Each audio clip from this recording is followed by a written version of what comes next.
Today we're going to talk about graphing secant and cosecant functions. And so here you can see kind of a representative of what they look like. They have these separate branches separated by these vertical asymptotes. So one of our challenges will be, how do we create the equation representing the location of those? You can see right here, secant is the reciprocal of cosine. So this is really based on the placement of the cosine graph. So if you think of the 5 critical values of the cosine curve, that's your V-shaped graph. That's where they are, right? So if we can figure out where's the maximum and the minimum points on the cosine curve, well then we'll just tack on the branches at that location. Same cosecant is the reciprocal of sine. So if we can find where the sine graph is, then we can identify the maximum and the minimum points there, and once again just tack on the branches for cosecant. So that's our technique. So we're graphing sine and cosine first, and then we'll just find the max and the mins. But we also have to make sure these vertical asymptotes are in the right spot. So here I've got it a little bit started. You can see, again, we're using the quadrant angles on our unit circle. That means we have a radius of 1. So this is my cosine curve that I've already set up with that scale of pi over 2 so that we can use the unit circle here. All right.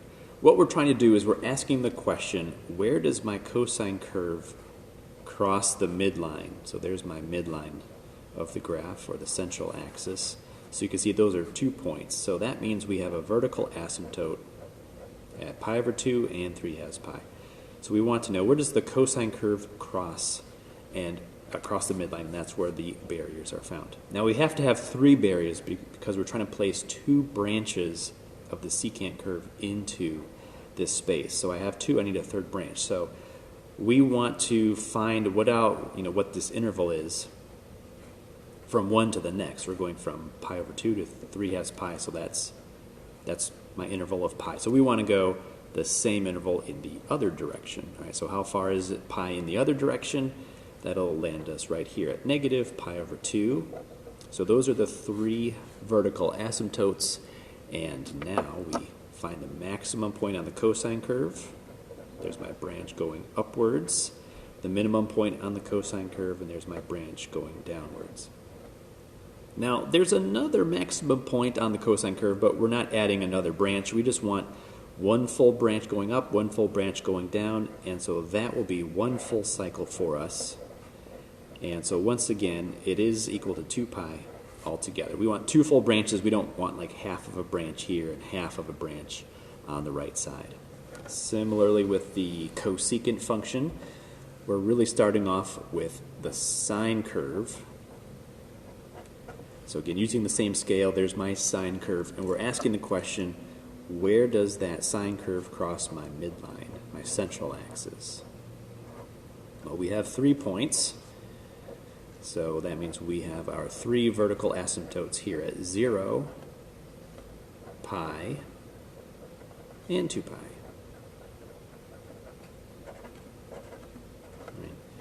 And so that means where we find the maximum point on the sine curve and the minimum point on the sine curve, that creates the location of those 2 branches.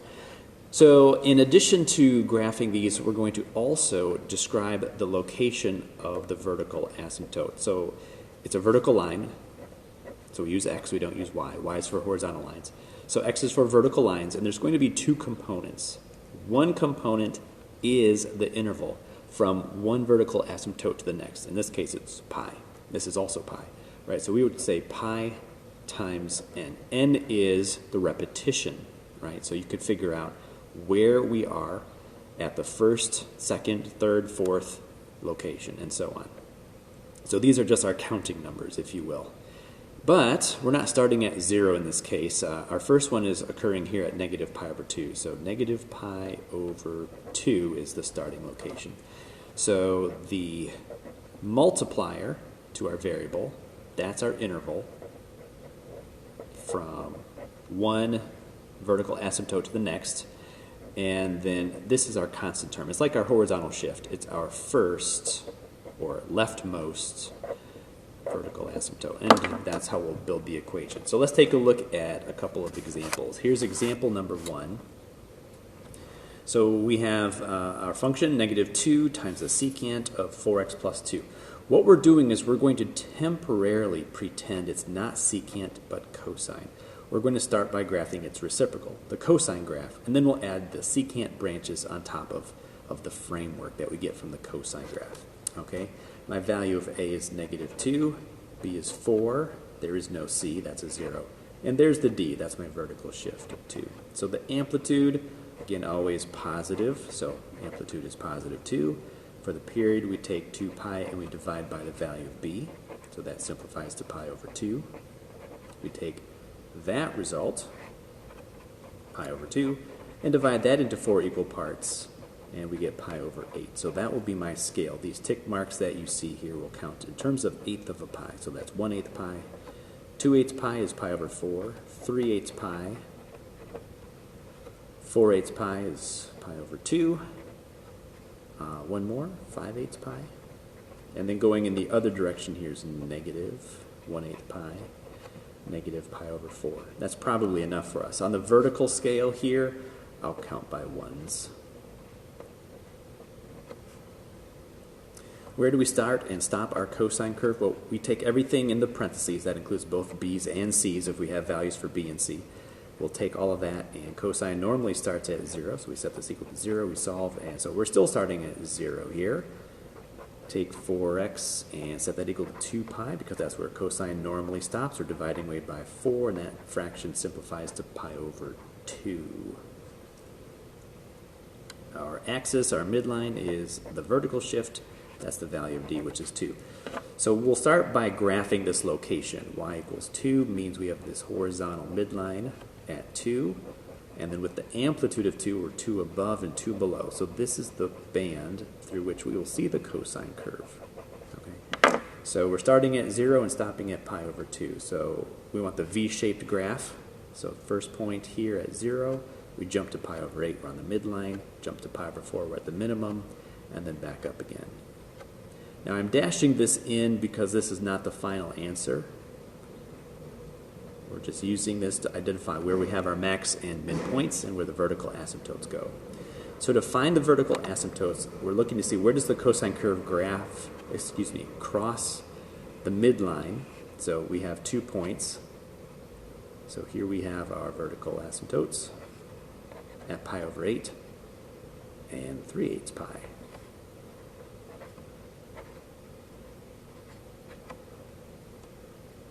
Now remember, we always need 3 of these, so we want to figure out where does the first one start, because we're going to have an upward pointing branch right here off of this first maximum point. So we want to find this span, and with the grid lines, it's easy to count. 1, 2, 3, 4 grid lines. So 1, 2, 3, 4 grid lines in the other direction takes us here to -1/8 pi.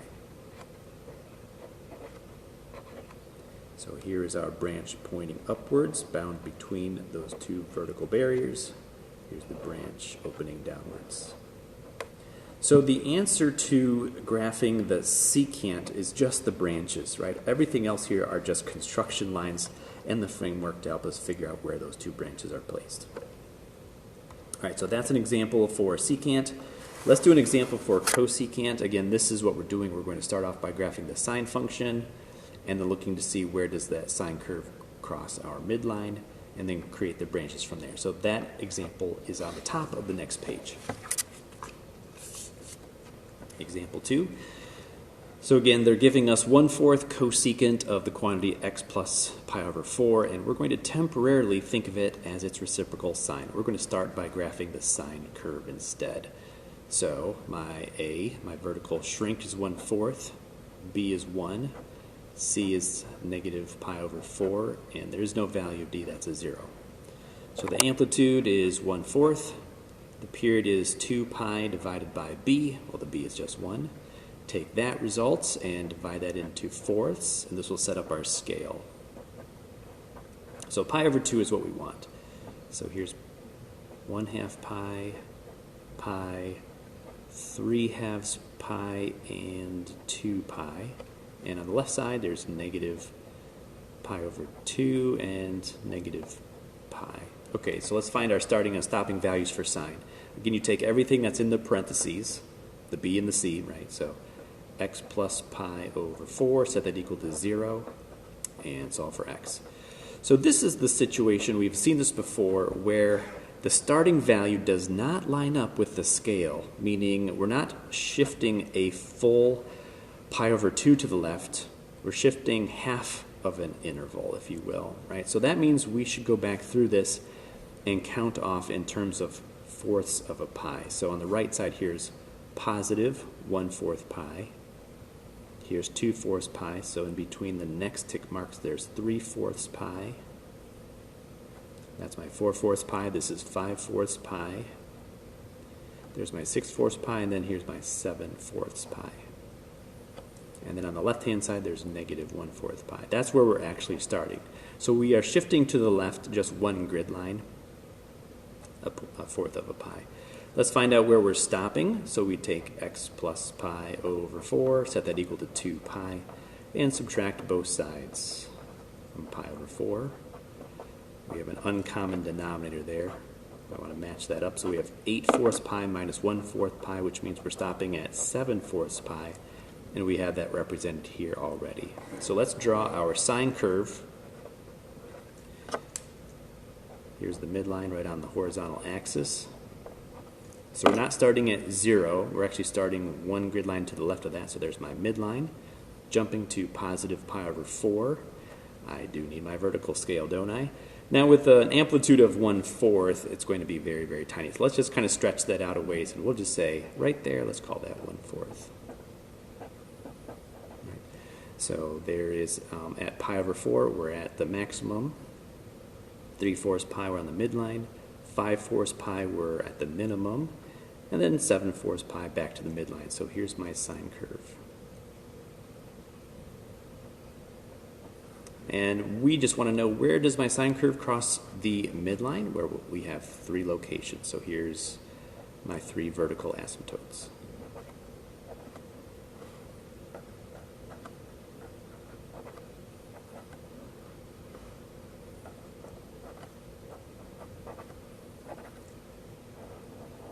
And a branch opening up and a branch opening down. Now, probably the most challenging part of what we're going to be doing here is writing the equation of the vertical asymptotes. And we save that for last. We're going to do both example 1 and example 2 back to back, just talking about these, okay? So we'll start here and then we'll backtrack. All right, so here's the example 2. Again, it's a vertical line, so we want x. We need 2 components. So the first component is just trying to figure out, what is that span? What is that interval from one barrier to the next? Because that's going to occur with repetition, no matter how many cycles you go through, right? So 1/4 pi, 2/4 pi, 3/4 pi, 4/4 pi. That means every pi will encounter another vertical asymptote. So it's pi times n. Again, n is just sort of like counting the first, second, third, and so on. But we're not starting at 0, we're starting just off of 0, so we're shifting it left pi over 4. So that's the location of where the first one is found in the pattern that we've drawn. So that's how we figured out. So let's go back to example 1 and see if we can catch that detail as well. So this is what we'll finish up with here. How do we write the equation of that vertical asymptote? X equals, all right, so again we need to know, what is that interval from one to the next? Here we're counting in terms of 1/8 of a pi, going from tick mark to tick mark. So from the leftmost to the middle, we're counting 1/8 of a pi, 2/8 of a pi. So 2/8 of a pi is pi over 4. So pi over 4 is that interval from one to the next. So we want pi over 4 times n. And then again, we're not starting at 0. Our first one is shifted to the left. So minus pi over 8 is like that horizontal shift. And that's how we'll graph them.